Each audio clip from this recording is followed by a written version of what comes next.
guys, so this is the new material in the second semester. It's about the recount text. Mungkin ada yang udah pernah tahu apa itu recount text. So this is the definition. Recount text is a text to retelling. Retelling itu artinya berarti telling menceritakan, berarti menceritakan kembali about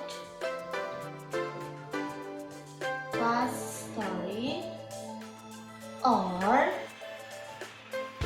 individual experiment. Bukan eksperimen tapi experience. Artinya berarti sebuah teks yang menceritakan kembali tentang kejadian di masa lalu atau udah terjadi atau pengalaman pribadi. Jadi kalau menceritakan sesuatu yang pernah kalian alami, itu namanya individual experiment. Nah, dalam recount text ini ada beberapa experience ini ada beberapa jenisnya, guys.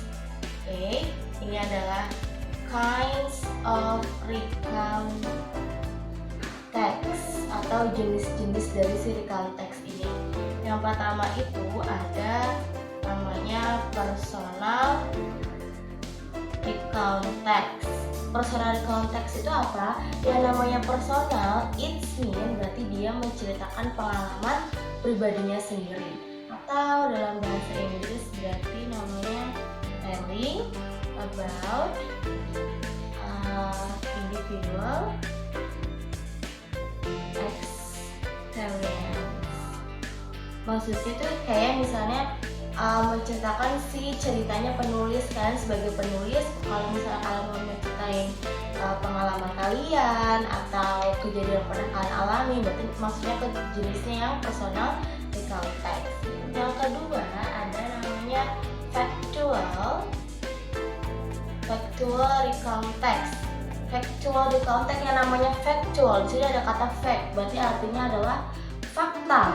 Yang namanya factual recount itu biasanya kalian menceritakan tentang kejadian yang benar-benar terjadi, seperti laporan-laporan kepolisian, terus laporan-laporan sains atau ilmu pengetahuan, atau yang kayak misalnya tentang coronavirus itu kan ilmiah ya, laporannya ada, berarti masuknya ke jenis factual recount text. Atau dalam bahasa Inggris namanya adalah telling about the fact story.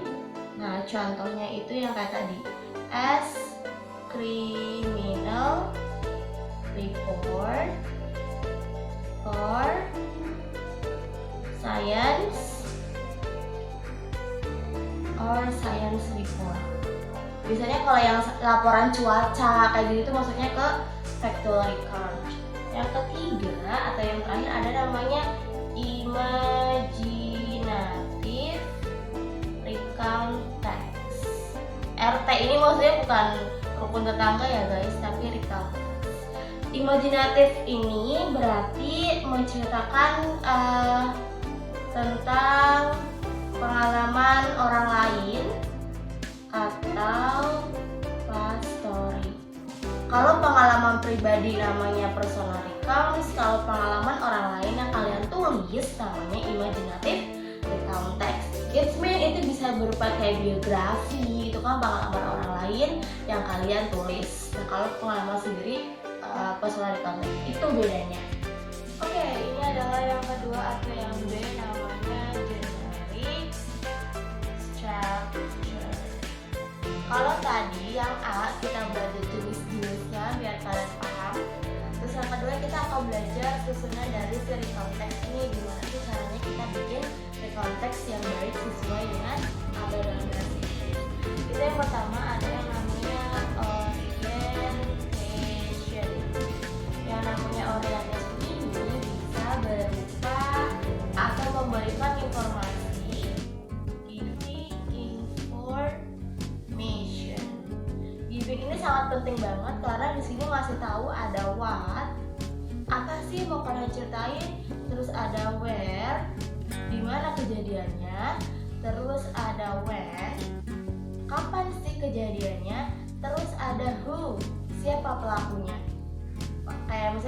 menceritakan pengalaman pribadi. Kemarin saya pergi ke Bandung, oh berarti udah ada nih where-nya. Kemarin berarti when, kapannya. Who, siapa, akunya. What-nya berarti dia akan menceritakan tentang pengalaman pribadi. Yang kedua ada yang namanya event. Events itu apa sih? Events itu adalah kejadian-kejadian apa yang dialami oleh si penulis atau misalnya report apa yang ada dalam sebuah penelitian. Misalnya di events ini dia cuma menceritakan telling about event atau kejadiannya. Event adalah kejadiannya. Katanya bilang kan, aku kemarin pergi ke Bandung. Nah, di Bandung tuh kamu ngapain aja? Misalnya saya pergi ke Dago, saya makan es krim, saya shopping dan sebagainya. Itu namanya adalah kejadiannya.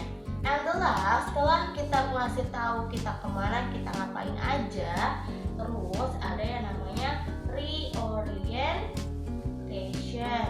Reorientation adalah penutup dari cerita kita. Biasanya penutup ini bisa happy ending atau misalnya to be continue, bersambung atau menggantung ceritanya.